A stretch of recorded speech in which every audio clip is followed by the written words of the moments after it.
Vous voulez des abdominaux? Eh bien, faites du calisthenics.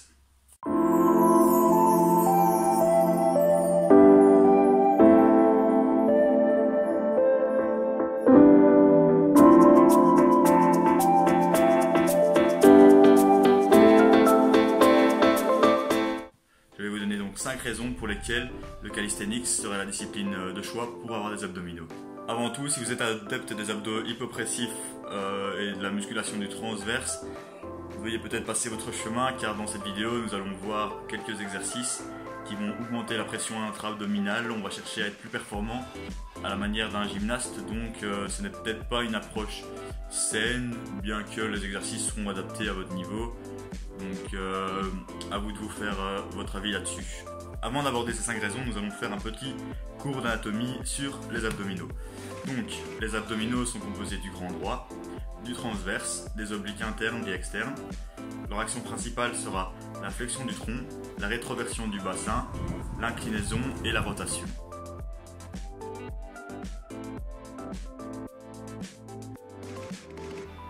Il faut éviter d'avoir une lordose lombaire, il faut abaisser les côtes, rapprocher le sternum du pubis. Ce sont 2-3 petites indications qui vous indiquent si vous êtes dans une bonne position. Pour réaliser les mouvements qui nous intéressent, on va travailler les fléchisseurs de hanches aussi. Donc les fléchisseurs de hanches sont composés du droit fémoral et de l'iliopsoas. Ils sont souvent sous-estimés car on pense toujours que la chaîne postérieure est raide, mais il s'avère que dans la plupart des cas, ce sont les fléchisseurs de hanches qui sont faibles. Donc il faudra travailler spécifiquement dessus, mais en faisant nos abdominaux et certaines progressions que nous allons voir, ils vont être activés aussi. Abordons la première des raisons qui font que le calisthenics est une discipline de choix pour avoir des abdominaux. Donc c'est la motivation tout simplement. Faire des millions d'abdos peut s'avérer extrêmement ennuyant, surtout si notre objectif ne se résume qu'à être beau sur la plage, à montrer ses muscles et être beau tout nu, il n'y a pas beaucoup d'intérêt. Un objectif plus louable à mes yeux, et comme beaucoup de calisthenics athlètes ont aussi, c'est de réaliser des figures de force. Par exemple, réaliser des V-sit, des leg raises, des dragon flag, ou alors même tout simplement des front levers, des planches. Ce sont des mouvements, vraiment des mouvements qui demandent beaucoup de travail et donc une motivation importante et qui va se jouer sur le long terme. Contrairement à juste être beau sur la plage, vous allez faire du gainage pendant un mois et puis vous allez laisser tomber cet objectif. Donc vraiment, le calisthenics, ça va vraiment vous aider à avoir un objectif à long terme qui fera que vous allez faire des abdos régulièrement. Car souvent, on entend « ouais, moi je fais des abdos pendant un mois et puis j'arrête pendant toute l'année parce que je vais les travailler avec mes exercices accessoires. » Mais là, pas d'excuses, vous allez les travailler tout le temps. Abordons notre point suivant, donc c'est l'hypertrophie. Ok, vous allez me dire hypertrophie, oui. Mais pourquoi est-ce que des tonnes de pratiquants font des heures de gainage avec des positions qui à la fin flanchent complètement et qui font des centaines de crunchs mal exécutés, alors que la bonne fourchette de répétition de l'hypertrophie se trouve être de 3 à 5 séries de 5 à 10, 12 répétitions par exemple. Il n'y a pas besoin de faire des centaines de crunchs, vous perdez vraiment votre temps. Abordons ce qui nous intéresse beaucoup, l'entraînement tout simplement. Nous allons nous entraîner sur des mouvements spécifiques de calisthenics. Ces mouvements et leurs progressions seront donc le leg raises,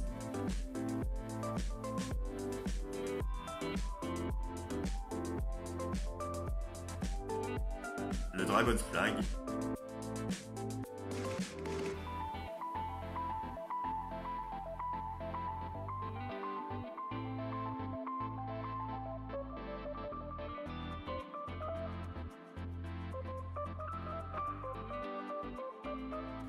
le ring rollout,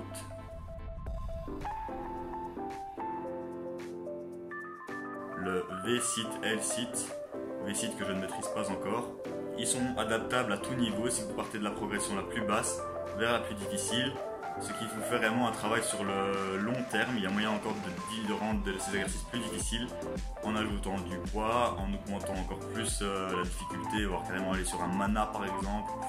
Il y a moyen toujours de rendre l'exercice plus difficile. C'est ce qui fait la beauté du poids du corps. On va également utiliser des exercices d'assistance, comme le bird dog,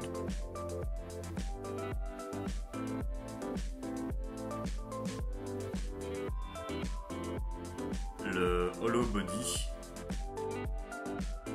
et du side plank, du gainage latéral. N'oublions surtout pas un travail antagoniste qui seront plus un travail axé sur les lombaires avec des reverse hyper extensions par exemple. Et vous avez d'autres exercices comme les relevés de tronc ou autres. Il y a également d'autres variantes qu'on peut travailler en salle comme des crunchs avec machine, des crunchs à la poulie, des rotations de tronc avec poulie ou élastique. Il y a vraiment moyen de travailler avec une intensité plus élevée qu'en faisant des heures de gainage. Un exemple type pour incorporer vos abdos serait de faire votre entraînement classique avec des exercices difficiles et à la fin vous incorporez un exercice dur comme le leg raises. Vous faites 3 séries de 5 à 8 répétitions et vous enchaînez par un exercice d'assistance comme du hollow body hold ou du bird dog que vous pouvez effectuer avec 3 séries de 30 secondes ou 3 séries de 15 répétitions car c'est un peu plus facile. Une autre raison qui nous intéresse est que les exercices qu'on va effectuer en calisthenics vont vraiment solliciter notre sangle abdominale de manière intense. Par exemple, la planche, on a besoin vraiment d'être en hollow body avec une protraction des omoplates et on rapproche le sternum du pubis et donc une bonne rétroversion du bassin. Et le front lever va aussi engager nos abdominaux pour être dans une bonne position. Même en one arm chin up et d'autres exercices, on va toujours solliciter nos mouvements. Et donc toute notre séance va travailler nos abdominaux car nous allons souvent placer ces exercices en début de séance. Et à la fin, on va peut-être faire de l'assistance avec des leg raises qui vont nous aider pour le front lever par exemple. Ou même des V-sits si c'est notre objectif. Et même les L-sits vont nous aider à la planche. Donc vraiment, on travaille toujours nos abdominaux avec le workout. Mais si vous faites de la muscu ou même en workout, on aura besoin aussi d'avoir une certaine force de bend arm, donc bras pliés. Donc quand on va faire nos tractions, nos dips, nos muscle up, tout ce que vous, des pompes emporiers, des autres mouvements. En musculation également, on va faire des tractions lestées, du développé couché, des squats, du deadlift. On peut également utiliser certains exercices qui sollicitent plus la chaîne antérieure. Pompe en hollow, comme le montre mon ami Adam de Calisthenics Crew. Des chin-up vont travailler plus nos abdominaux. Il y a aussi le front squat qui va solliciter un peu plus notre chaîne antérieure. Pour être bon en calisthenics, on a souvent besoin d'être léger, donc avoir un taux de masse grasse plus faible et c'est ce qui fait que ça nous aidera à réaliser des mouvements difficiles. Donc on ne peut pas se permettre comme en musculation ou en powerlifting ou autre de faire des bulking énormes et de monter à des pourcentages de masse grasse très élevés. Je vais vous montrer quelques exemples de taux de masse grasse sur certaines personnes. Vous pouvez voir donc les différents body fats et savoir un peu dans lequel vous devez vous situer pour avoir des beaux abdominaux. Après, il y a un facteur génétique extrêmement important en fonction de ce que vous avez fait quand vous étiez petit, comme sport, si vous avez fait des tonnes d'abdos dans votre chambre, si vous avez fait un sport à haut niveau, puis il y a tout simplement l'endroit où vous stockez du gras, si vous stockez plus au niveau des abdos, plus dans le dos, plus dans les fesses, plus dans les membres inférieurs. Donc il y a vraiment beaucoup de facteurs qui font que vous aurez vos abdos visibles. Rajouter du cardio ou autre peut s'avérer intéressant car vous allez diminuer votre taux de masse grasse aussi et être en déficit calorique aussi.